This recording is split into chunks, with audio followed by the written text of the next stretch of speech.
中國的老百姓可能還沒意識到，當你們還在為遙遙領先歡呼時，人民幣的朋友圈已經悄悄完成了一次凄涼的搬家。中國正在主動或被動地被主流文明世界去中心化。大家好，歡迎來到在野說。今天咱們聊點硬核的，聊聊剛生效的2026年 FED 人民幣匯率指數貨幣籃子。外匯交易中心宣布，從2026年1月1日起，美元在咱們籃子裡的權重跌到了 18.31%， 跌幅高居榜首。官方的調門起得很高，說這叫多元化，叫擺脫美元依賴，叫更有個性。但在野常說，看財經新聞得反着看，撥開那層金箔，裡子全是鏽跡。為什麼美元權重跌得最狠？因為這個權重的計算邏輯是基於2025年的貿易數據。權重下降，直白點說，就是中國和美國做不成交易了。2025年一整年，地缘政治的冰封，關稅壁壘的加碼，讓曾經的中美貿易紅火景象成了過眼雲煙。美元的失寵不是中國主動修復，而是因為美國產業鏈正在加速移出。當一個國家的貨幣籃子開始刻意疏遠全球最硬的通貨，這不叫獨立，這叫貨幣孤島化。這就好比一個村裡的首富不跟你玩了，你只能回家跟幾個窮哥們湊份子，還美其名曰朋友圈升級。這次調整中最讓人扎心的是日韓位次的更迭，韓元竟然反超日元，成了人民幣籃子裡的小三，第三大貨幣。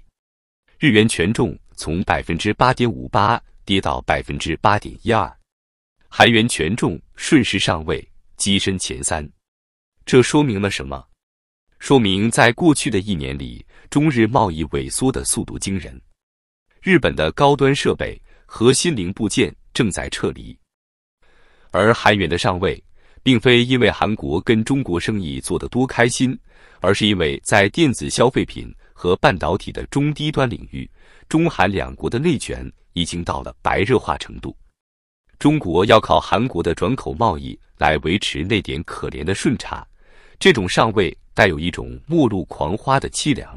中國正在失去最頂尖的日本技術夥伴，轉而緊緊攥住韓國這根由於自身出口也陷入泥潭而不得不降價銷售的稻草。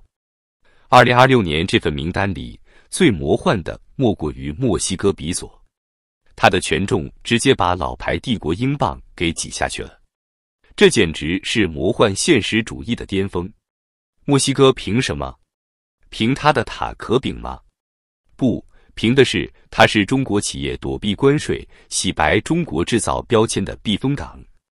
大量的中國零件運往墨西哥，擰個螺絲，貼個標籤，再送入美國。墨西哥權重的上升是中國制造業流往海外的血淚史。每一分增加的權重，背後都是中國本土工廠的倒閉、生產線的搬遷和工人的失業。中國把 GDP 貢獻給了墨西哥，把就業留給了拉美，最後換來一個匯率籃子裡的虛假地位。這哪裡是朋友圈多元化，這分明是中國制造的海外大逃殺。看看澳元吧，權重從 5.95% 暴降至 5.41%， 跌幅僅次於美元。數據最誠實，2025年中澳貿易總額跌了整整 8%。這意味着什麼？這意味着中國的基建狂魔終於跑不動了，房地產的雷暴的連渣都不剩了。中國不再需要那麼多澳大利亞的鐵礦石，不再需要那麼多焦煤。澳元權重的暴跌，就是中國基建時代徹底終結的墓誌銘。當一個國家不再胃口大開地吞噬資源，說明它的工業心臟正在衰竭。如果說美元權重的下跌是脫鈎的陣痛，那麼港元權重的暴增就是整張座次表裡最詭異、最充滿黑色幽默的地方。在2026年的新籃子裡，港元權重從 3.47% 猛增到 4.06%， 增幅位居全榜第一。官方可能會告訴你，這是香港作為離岸人民幣中心的地位穩固，但再也要問，在香港股市流動性枯竭、外資投行排隊撤離、寫字樓空置率創歷史新高的2025年，港元憑什麼在貿易籃子裡權重飆升？真相只有一個：內循環的外掛化。當歐美市場的大門一個個關上，大量的中國企業為了維持那點可憐的進出口數據，不得不把香港當成了唯一的洗澡間。貨物運到香港，轉一圈，換個單據，再出口，或者乾脆就是大陸企業在香港設立的空殼子公司，與母公司之間進行着龐大但毫無實際經濟效益的內部貿易。港元權重的增加，本質上是貿易路徑的極度萎縮與扭曲。中國越來越依賴這個窗口，是因為其他的窗戶都被焊死了。這哪裡是繁榮？這分明是溺水者死死抱住最後一塊浮木。2025年，澳門元正式入籃，雖然0.11%的權重看起來微不足道，但政治信號極強。在野看來，這更像是一種財務病表。當外部大循環受阻，管理層開始把港澳這些原本具有獨立色彩的經濟體，加速納入人民幣大一統的框架下。把澳門元放進籃子，不是因為澳門的博彩業或那點微弱的加工業對中國外貿有多重要，而是為了在統計學上制造一種人民幣國際化朋友圈依然龐大的幻覺。這是一種典型的內捲式國際化，自家人的錢換個名字放進籃子，就成了國際化成果。這種淒涼的自我安慰，恰恰折射出人民幣在真正國際舞台上的孤獨。看完這份2026年的人民幣朋友圈座次表，你還覺得那是大國崛起的勳章嗎？美元退位意味着中國正在失去全球最高效、最先進的購買力市場。海元上位意味着中國在中低端產業鏈上與鄰居貼身肉搏，利潤薄如蟬翼。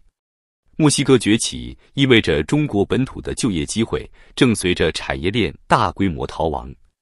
港元虛增意味着中國的貿易結構正變得前所未有的封閉和扭曲。外匯交易中心的數據不會撒謊，它用冷冰冰的數字告訴我們，2026年人民幣的個性越來越強，但這種個性的代價是孤立。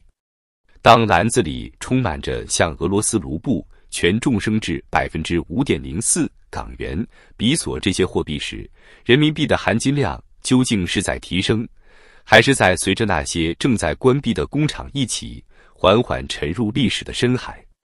普通人的錢包在這樣一個朋友圈裡，只會越來越像一疊只能在內部流通的代價券。在這場全球產業鏈的大洗牌中，中國不是在桌上發牌的人，而是那個正在被請出牌局卻還在努力粉飾太平的遲到者。